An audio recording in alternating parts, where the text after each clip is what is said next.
Allah subhanahu wa ta'ala, souvent il nous donne des indices pour pouvoir méditer sur sa grandeur. Parfois il dit dans le Coran Karim, il dit Huwa alladhi khalaqa as-samawati wal ard. Il dit c'est lui qui a créé les cieux et la terre. Il dit également Yusabbihu lahu ma fi as-samawati wal ard.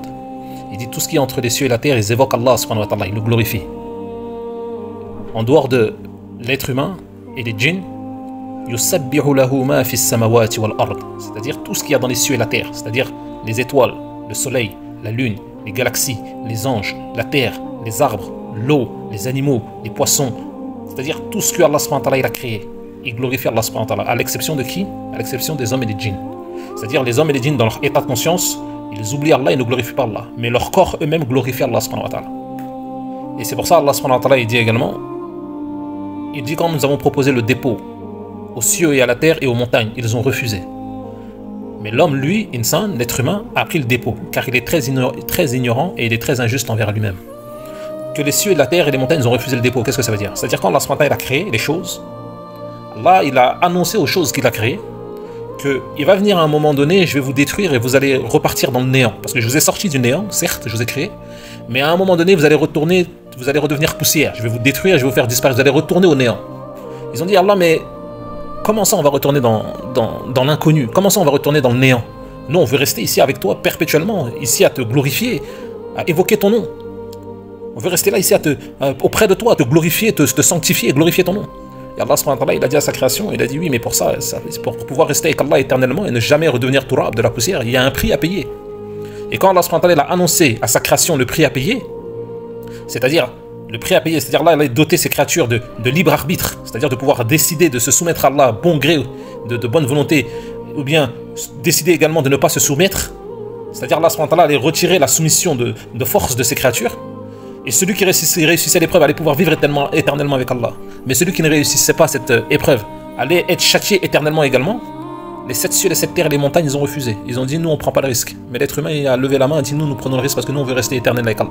C'est pour ça qu'Allah dit, l'être humain est très ignorant et il est très injuste envers lui-même. Pourquoi les 7 cieux, les 7 terres et les montagnes, ils ont refusé? Parce qu'ils connaissent Allah.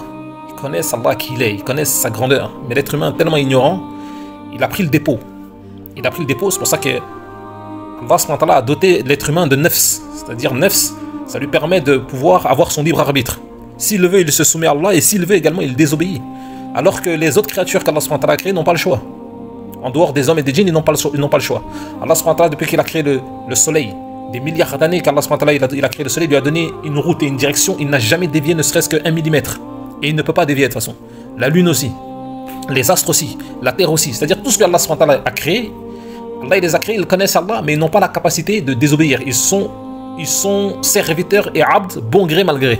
C'est comme dans le verset, Allah subhanahu wa ta'ala il dit quand nous avons créé le ciel et la terre, au début il n'était qu'une fumée. Et nous leur avons dit venez bon gré mal gré. Ils ont dit Allah, on vient obéissant. Allahu Akbar. C'est-à-dire mes chers frères, mes chères sœurs, Allah subhanahu wa ta'ala il nous a donné beaucoup d'indices pour le connaître dans le Coran Karim. Il nous a donné beaucoup d'indices. Et souvent Allah subhanahu wa ta'ala il jure même par certaines choses qu'il a créées pour pouvoir nous donner un indice de sa grandeur. Vous avez par exemple, il dit, dans Sourate le soleil, il dit Washamsi wa duhaha. Il jure, il dit par le soleil et sa clarté. Wal qamari ida talaha. Et par la lune quand elle le suit. Wal nahar ida jallaha. Et par le jour quand elle éclaire tout. Wal layli ida yarshaha. Et par la nuit quand elle enveloppe tout. Was sama'i wa ma banaha. Et par le ciel et celui qui l'a bâti. Wal ardi wa ma tahaha. Et par la terre aussi et par celui qui l'a aplani. C'est-à-dire Allah subhanahu wa ta'ala, il jure par des choses visibles, connues de l'homme, des choses qui sont grandioses déjà à nos yeux. Le soleil, la lune, la journée, la nuit, le ciel surélevé, la terre, ce sont des choses visibles, connues, qui sont grandes, qui dépassent en fait la compréhension, la conscience humaine. C'est-à-dire quand l'être humain il médite un peu sur le ciel, il a un aperçu de la grandeur d'Allah. Vu que le ciel est vaste, vu que la terre également est vaste, Allah se permet de jurer par ça. Mais en réalité c'est pour attirer notre attention vers sa grandeur à lui. C'est pour ça qu'il dit Washamsi wa duhaha wal qamari ida talaha. Par le soleil et sa clarté, et par la lune quand elle le suit. Was sama'i wa ma bannaha. Par le ciel et celui qui l'a bâti. Wal ardi wa ma tahaha. Et par la terre celui qui l'a étendu, celui qui l'a aplani. Cette manière de méditation est accessible pour tout le monde. Elle est accessible pour celui qui croit en Allah. Elle est accessible également pour le musulman. Mais Rasul sallallahu alayhi wa sallam nous a donné une autre porte, qui est la porte de quoi? De l'iman, qui nous permet de méditer sur une autre dimension encore de la grandeur d'Allah. C'est pour ça, si vous vous référez au hadith de Jibril alayhi salam, Jibril a demandé au prophète sallallahu alayhi wa sallam, il a dit c'est quoi l'iman? qu'est-ce que c'est que l'iman? Dans la réponse du prophète, Rasoul sallallahu alayhi wa sallam, il dit l'iman, premièrement, c'est de croire en Allah. C'est quoi? C'est invisible. Il a dit deuxièmement, c'est de croire en quoi? C'est de croire aux anges. Ça, c'est en numéro 2. C'est pour ça que celui qui veut connaître Allah subhanahu wa ta'ala, avoir un aspect de la grandeur d'Allah, il peut méditer sur les choses connues, visibles, mais s'il rentre dans les choses méconnues qui sont invisibles, et qu'il a la foi dessus, et il commence à méditer dessus, il va avoir un autre aspect de la grandeur d'Allah. Maintenant, venez avec moi, je vous donne un exemple. Rasoul sallallahu alayhi wa sallam, il dit Allah subhanahu wa ta'ala, il a créé un ange au 4e ciel qu'on appelle Ruh. Cet ange-là, on l'appelle Ruh, l'esprit. Il a dit cet ange-là, chaque jour, il fait 10 000 dhikr. Il évoque Allah par jour 10 000 fois. Et à chaque fois qu'il fait un dhikr, Allah il utilise la lumière de son dhikr pour créer un ange.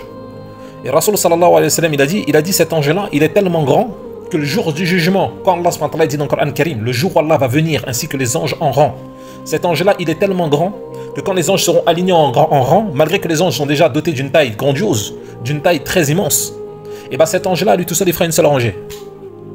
La ilaha illallah. Mes chers frères, essayez de méditer 2 secondes sur la grandeur de cet ange-là.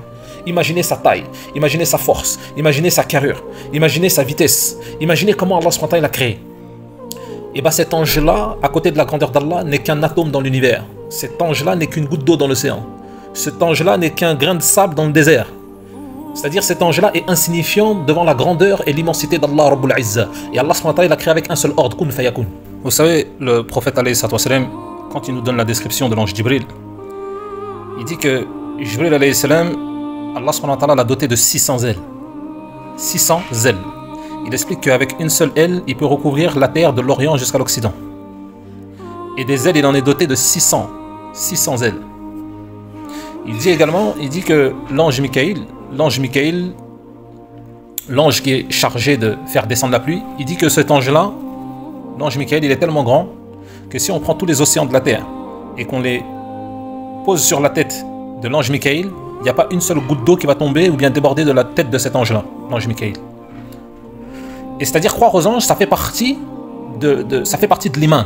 C'est pour ça que l'ange Jibril, il a demandé au prophète, dis-moi c'est quoi l'iman. Le prophète il a dit, premièrement c'est de croire en Allah, deuxièmement c'est de croire aux anges. C'est de croire aux choses qui sont invisibles. Allah il dit dans le Coran Karim, surat Baqarah, il dit, voici le livre au sujet duquel il n'y a pas de doute. Hudan lil muttaqin, un guide pour les pieux. Alladhina yu'minuna bil ghayb, ceux qui ont cru en quoi? En invisible. Les anges ils font partie de l'invisible. Et croire en eux, c'est-à-dire croire en leur existence, ça fait partie de l'iman. Et méditer sur leur existence et la façon dont Rasulullah sallallahu alayhi wa sallam les a décrits augmente aussi l'iman, augmente aussi la foi et nous donne un aperçu de la grandeur d'Allah. C'est-à-dire ces anges-là, l'ange Jibril et l'ange Mikaïl, malgré leur grandeur, ils ne sont que des atomes à côté de la grandeur d'Allah. Ils ne sont que des grains de sable dans le désert. Ils ne sont qu'une poussière dans le firmament. À côté de l'étendue et l'immensité d'Allah, ils ne sont rien. Et à côté même du arsh, à côté même du trône d'Allah, ils sont insignifiants. Mais c'est qui les a créés? C'est Allah. Il les a créés avec un seul ordre, kun fayakun. Je vous en donne encore un dernier. Rasulullah sallallahu alayhi wa sallam, il dit que quand il a fait le Mi'raj, le voyage nocturne, il explique que quand il est monté dans l'ascension, à un moment donné, il a vu un ange. Il a dit cet ange-là, sa tête, elle est juste en dessous du trône d'Allah. Ses pieds, ils dépassent les 7 terres. Cet ange-là, Allah subhanahu wa ta'ala, il a créé sa partie droite, elle est en feu, et sa partie gauche, elle est en glace. Je réitère, cet ange-là, il est divisé en deux. Il a sa partie droite qui est en feu, et il a sa partie gauche qui est en glace. Et cet ange-là, il a 1000 têtes. Dans chaque tête, il a 1000 visages. Dans chaque visage, il a 1000 bouches. Dans chaque bouche, il y a 1000 langues. Et cet ange-là, il glorifie Allah subhanahu wa ta'ala avec toutes ses bouches et toutes ses langues dans une langue différente. Et le prophète alayhi salam, il nous a expliqué c'est quoi son dhikr, c'est quoi sa mention, comment il évoque Allah. Cet ange-là, il dit louange à Allah le très élevé qui m'a créé. Il m'a créé, une partie de mon corps est en feu, une partie de mon corps est en glace. Mais par sa puissance, la glace n'éteint pas le feu et le feu ne fait pas fondre la glace.